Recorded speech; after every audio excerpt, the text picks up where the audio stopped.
Well, good morning. It is good to be back in Hampton Roads and just looking around and seeing so many friends, and I hope that everybody is staying healthy and safe because we're all in this together. And I know that there have been some thanks given out, and I would just like to reiterate what Reese Jackson from Chesapeake Regional said. This is what happens when a community comes together and people from all walks of Hampton Roads, and just again working together to do everything that we can to put this health crisis behind us so we can all get back to as close to being our near normal self. I would also like to thank my friend from the 77th House of Delegates District, Cliff Hayes. Thank you so much for your leadership, Cliff. And a young lady who I see everywhere I go in Hampton Roads, Councilwoman Ella Ward. Thank you so much, Ella, for all you do. You know, if you think about when all this started, we've come a long way. On March the 7th, believe it or not, we had our first case in Virginia, and we started fighting a biological war with really no supplies. You remember the PPE. We didn't have enough PPE, and governors have literally had to compete with each other, and we've got stockpiled enough PPE to get us through this crisis and move into the fall and next year. So I want to applaud my team for all the work they've done in that area. You remember the testing. We had to send the few tests that we could do back in early March to the CDC in Atlanta, Georgia. The turnaround time was a week or two. Today, in the last 24 hours, again, thanks to all of you that are participating in this, we've tested over 15,000 individuals in the Commonwealth of Virginia. We also now have over 1,200 tracers, individuals that when they hear of a person that tests positive, that we track down who they've been exposed to, make sure that they're quarantined for the appropriate amount of time. So that process has gone very well also. And one of the things that we recognize, all of us, early in this pandemic, was that this affected people of color much more so than others. And I am so thankful that Dr. Janice Underwood is part of our team in Richmond. We are the first state, by the way, to have a diversity, equity, and inclusion officer in our state, and Janice Underwood has hit the ground running. So Janice, thanks for all that you have done and your leadership. And because of all this, we were cautiously, and I want to underline the word cautiously, able to move into phase 1 and then phase 2, and then on July the 1st, we moved into phase 3. And I made it very clear at that time that we would continue to follow the data. We will continue to encourage everybody across Virginia to follow the guidelines, the social and physical distancing, the frequent washing of our hands, the wearing of protection, facial protection. And while our positivity rate remains at around 6%, we started, by the way, at over 20%, so we have come a long way. But I am watching, our team is watching very closely what is going on around this Commonwealth, and especially in Hampton Roads, we are seeing an uptick of some of the numbers. And that is very concerning to me. And as I said, I will be continuing to follow this closely, and if those numbers continue to go up, if people continue not to follow our guidelines, then we will take measures to keep you and me safe in the Commonwealth of Virginia. So I will be traveling around Hampton Roads today. I will be doing a press conference on Tuesday at 2 o'clock. And again, I am watching very closely. As you might have heard, 3 restaurants in the city of Northam have lost their licenses because they failed to comply with our guidelines. So we are taking this very, very seriously. And you know, I hear people say, well, we want to get our children back into schools. I want to get our children back in schools. Well, I want to get all the businesses opened up again. But we need to get this health crisis under control and behind us if we're going to recover our economy. So I just want to end by saying thank you. Thank you to everybody being out here, making part of this or being part of this community effort. Thanks to all of you that are waiting in line in this, what I call a great day that God has given us. This storm, thankfully, has moved up the coast. But thank you all for being out here. It's a little bit warm, but this is worth it, to be able to get tested, to know if you have the virus or if someone around you in your home has the virus, so that we can continue to keep these numbers down. We can continue to keep that curve as flat as we can, that we can continue to help hospitals like Chesapeake Regional continue to have the capacity they need, the ventilators, the ICU beds. All of these things are important. So we as a community, we as a Commonwealth are in this together, and I thank all of you for following the guidelines. I'd now like to turn this over to, again, a friend of mine. I see her everywhere I go in Hampton Roads and across the Commonwealth. She just takes such wonderful care of you, takes wonderful care of her constituents. And so I'd like to hear from Councilwoman Ella Ward, and then she'll be followed by our delegate from the 77th District, Cliff Hayes. So Ella, welcome, and thank you for being here. Thank you, Governor, and good morning. It's still morning. I just want to thank all of you. Thank you to Governor Northam. Thank you to Dr. Janice Underwood. Thank you, Nancy Welch. Thank you, Police Chief. Thank you, everybody, the Buffalo family and our Urban League for coming out. But thank you, citizens, because you care enough about your safety, about the safety of others, to be here to get tested. And I just can't say thank you enough. As a Chesapeake City Councilwoman, I know the importance of your health, of our children's health, of our businesses. So thank you. I hope everybody can get tested. And if you look on the table up here, Dr. Underwood had told me you will get all those items that are on this table to help keep you safe. Healthy food, hand sanitizers, and masks, things that you need in your home to help keep you safe. I know it's warm out here, but this is well worth it. And I just thank the governor for coming to Chesapeake. We are the second largest city in the Commonwealth. 245,000 people. And we want all of you to be safe and be healthy. So thank you, Governor. And now Delegate Cliff Hayes is going to come up, and he has a lot of things to say to you. But I am so glad to represent you on this city. 20 years of elected officer. Thank you so much, and keep healthy, keep safe. Thank you. Delegate Cliff Hayes, the 77th District of Chesapeake. Yeah. Thank you, Dr. Ward. And I'll just be brief. We're excited that we have our governor here with us here in the 77th, in the city of Chesapeake, in the South Norfolk Borough. Let's hear it for our governor. Come on, 77. Y'all can do better than that.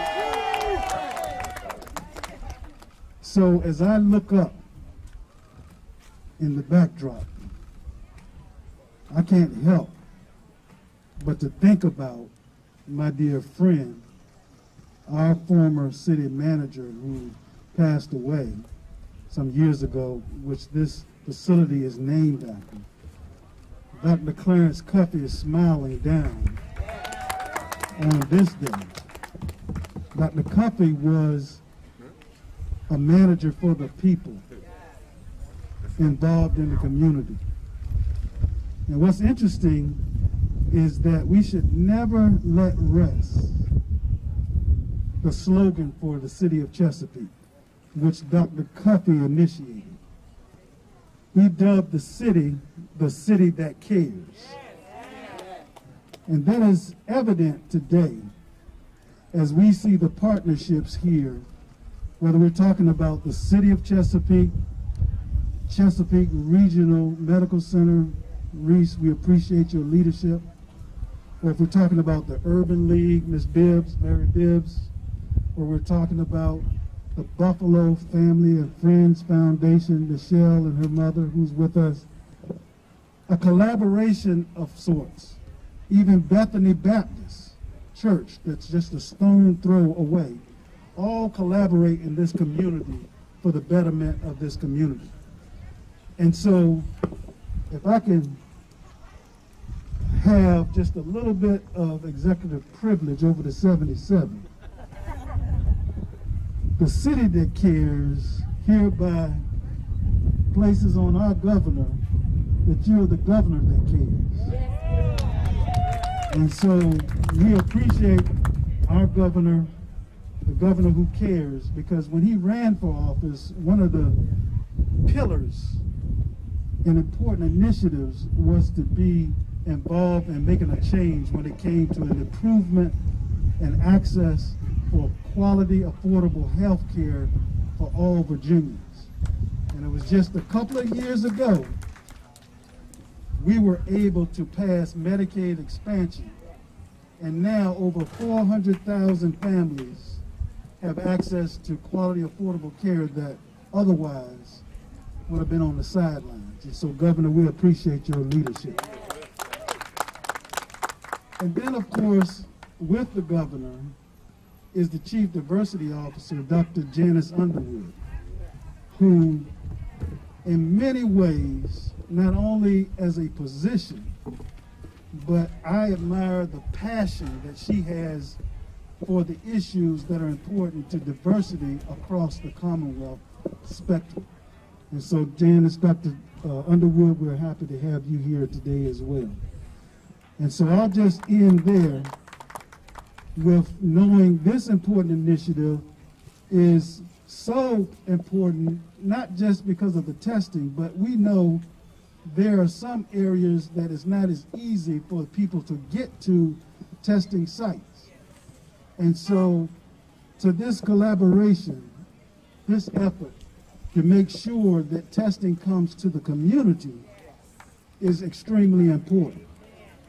And I can tell you on a personal note, literally, testing and tracing makes all the difference in the world.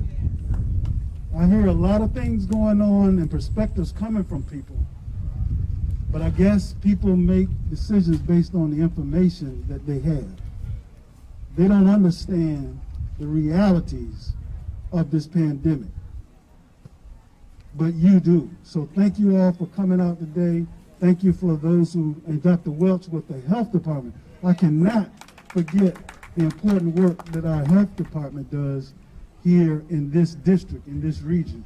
As we plan to get out and reopen our schools, and the schools are trying to figure out what type of plan they ought to put together. They can't do it without the recommendations and the scientific information that's going to come from Dr. Welch. She's second to none.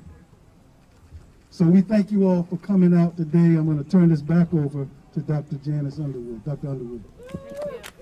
Thank you all. Thank you all. And so I just invite everyone of you who aren't in line, if you haven't been tested, please get tested. Please jump in line. Everyone deserves to know their health status. Your health is your wealth. So the governor and I will be actually handing out some of the food boxes and some of the masks and some of the hand sanitizers. So actually now it's time for us to get to work. We don't have time to continue to talk with you up here. We have to serve the communities. We're rolling up our sleeves and we're doing the work. Thank you so much.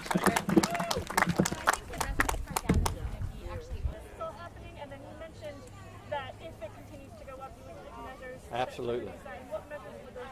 Well, you know, the things that we've been following since the beginning of this pandemic were the percent positivity of tests, the number of new cases every day, obviously following the deaths, unfortunately, that continue. We had 21 additional deaths today, following the amount of PPE we have, and then probably very importantly, to follow the capacity at our hospitals, the number of ICU beds that we have, the number of ventilators. And if you remember, probably a month and a half, 2 months ago, we were actually looking at building alternative care sites in Virginia because we were concerned. And so we have been following those numbers. As I said, statewide, our percent positivity is hovers around 6%, but there has been an uptick. And interestingly, in Hampton Roads, the increase in cases of the age of 20 to 29-year-olds is up 250% since the month of May. And so we are watching very closely what is happening in our restaurants, our bars, our gatherings, especially where young people gather. And if these numbers continue to come up, number one, I would say, I am encouraging, and I have been in touch with our Commissioner of Health, to encourage our local health departments to enforce the guidelines that are currently in place. And as I said yesterday, 3 restaurants in Norfolk lost their licenses because of being non-compliant. And we will continue to be cognizant of that and enforce our guidelines. You asked what would we do. Obviously, we're in phase 3. We came from phase 2 and phase 1. In phase 1, we had gatherings of 10 or less. Phase 2 was 50. Now we're at 250. Well, if we see these numbers continue to uptick, we're going to have to make modifications, certainly in that area, and maybe in other areas as well. But the point I think we need to make to Virginia, we can do this. We know that these guidelines work, and all I ask is for Virginians to do the right thing, and most of us are, but that is to keep our distance, to wear our facial protection, wash our hands, and stay out of large gatherings. And if we do that, we can continue to keep the curve flat and I think continue to keep the positivity rate down where it should be. Governor, President Trump says open the schools in the fall. Is he wrong?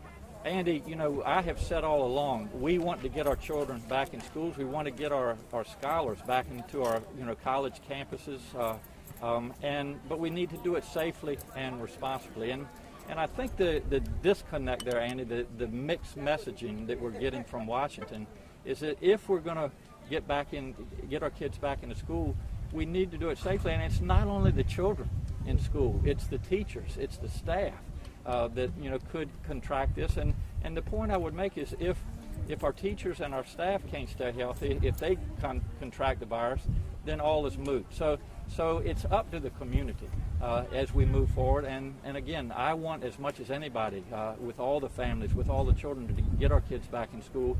But if our numbers don't stay where they are, if we can't remain in phase 3, then we're not going to be able to move forward with that. So, Governor, you said that Yes. there's going to maybe possibly be modifications. Would you put the whole state back into phase 2, or is it something you think about maybe doing like you did Northern Virginia, putting Hampton Roads in phase 2? Well, the first thing that we need to do, which is one of the reasons we're out here today, is when we see hot spots, is to go in and do as much testing as we can and then have an additional amount of tracers. And that's what we're doing here to try to keep those numbers under control. But, I think all options are on the table, and we'll just take this one day at a time. We'll continue to follow the numbers to see what different regions of the Commonwealth are doing. But again, I would just try to reinforce it. If Virginians would do the things that we've asked them to do, I think we'll continue to be in good shape. Got time for one more. Well, Governor, and I know that these are tough decisions. You faced a lot of pressure from the business community.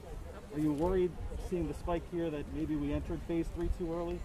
We've been following the data. I've said that from day one, and we were able to go into phase 1 and phase 2, and as I said earlier, cautiously into phase 3. So we've been following the data, and I said at that time I will continue to follow the data, and if these numbers head in the wrong direction, then we're obviously going to have to make changes and modifications.